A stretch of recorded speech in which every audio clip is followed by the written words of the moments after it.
Hi guys, welcome to chapter 2. Today I want to look at the format that most businesses are going to take for the rest of this year, and also looking at what accounting really is. So far what you've actually done is you've looked at some financial data and how we get things such as finance and things like that. But today we're going to begin looking really at the nuts and bolts of accounting. So let's jump into it. So as I said, today we're looking at accounting for small businesses.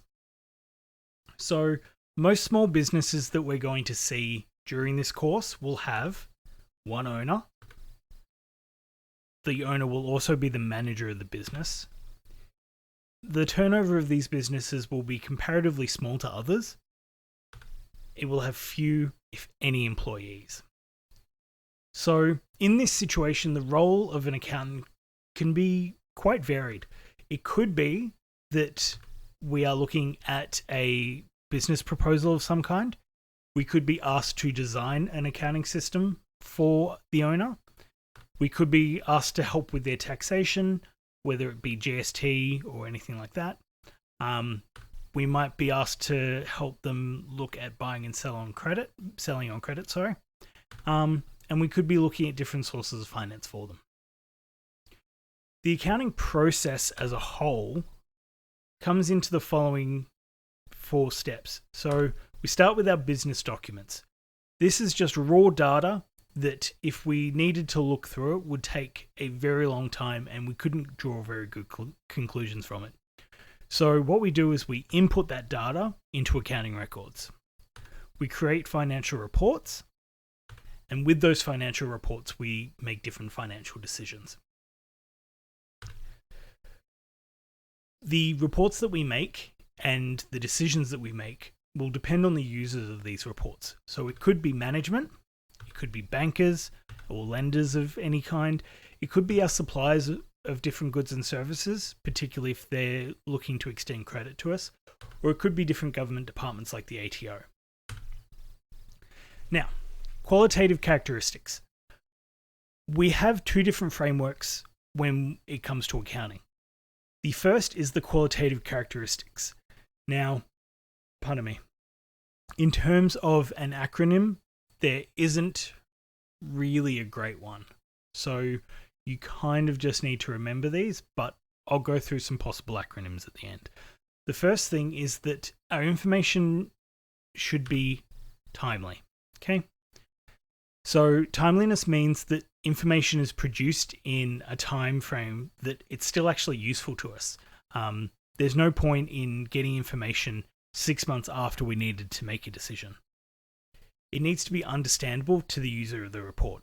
So you aren't going to show possible investors in a business 20 or 30 pages of reports when they really just want to know the main things like net profit, financial position, things like that. It needs to be relevant to the decisions that we're making. So we're not going to include information that doesn't actually have any weight on the business. It needs to be a faithful representation. And an example of that is you might want to value the car in the business at $25,000 because that's what you think it's worth. But the documents that you have for the car say that it's worth $18,000. In that case, you have to go with what's documented rather than just your gut feeling, because it's a more faithful representation. Our reports need to be comparable, because the only way that we can know if a business is performing well or not is to compare it to other things, such as other reports. And finally, it needs to be verifiable. Okay?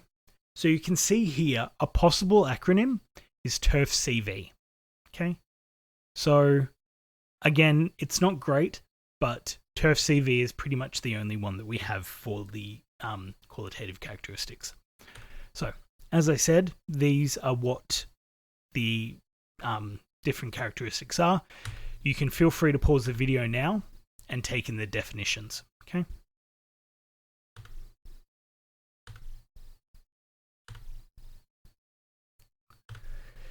The other framework that we have is the accounting assumptions.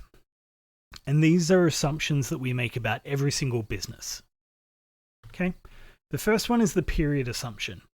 So what we say is that we always assume that we separate the life of the business into equal periods, whether it's years, months, doesn't matter, but we make reports at the end of every period to see what performance is like. The next is we have the accrual accounting assumption, which I'll go into in greater detail soon. We have the going concern assumption, meaning we never assume the business is going to end, because if you start accounting for the business coming to an end, that could alter the decisions that you make. Finally, we have the entity assumption, which means that we assume that the entity is its own financial entity. We don't see it as the same thing as the owner. So, as I said, reports are prepared for a specific time, known as a reporting period. We don't really necessarily care what that period is, so long as it's consistent. Okay. Now, the accrual basis assumption means that the expenses that are incurred over a period are deducted from the revenue that's earned in that same period to determine net profit. Okay, so these two assumptions go together really well. Finally, as I said, going concern, we assume that the business won't be wound up in the near future. If the business is going bankrupt, then we enter into a very set process. But until that point, we assume that it won't end because we don't want to alter our decision making based on that. And the entity assumption. The records of the business are kept separate from the personal assets and liabilities of the owner, as well as other business entities. That is to ensure that we don't end up mixing things like bank accounts, money coming in and out. You don't want to include personal expenses in the expenses of a business. Okay, so the acronym that we have for this is PAGE. Finally, we have the idea of ethical decision making, and ethical decision making is something that will come up in every single unit of accounting. So throughout this course, you'll be asked to consider the financial impact of things, the social and environmental impact, and the ethical factors of making different decisions. So society has a pretty strict expectation that business owners will make ethical decisions, particularly with things like climate change becoming more present, the idea of certain wages being livable or unlivable. All these different issues are coming to the forefront for people. So it's really important as business owners that we take these into our decision making and don't just dismiss them. So for this unit, you'll really need to keep an open mind and actually be able to prepare an argument for both sides. You need to be able to consider the pros and cons. If you can do that, that will be the best way to get the theory answers. So now what I would like you to do is I want you to go through, create your notes summary. Once you've done that, feel free to start on the theory questions, but I'll be checking on how you're going in class and giving you help if you do need any for those theory questions. So at the very least, try to have your notes and everything ready for class. Okay? Thank you, and have a good day.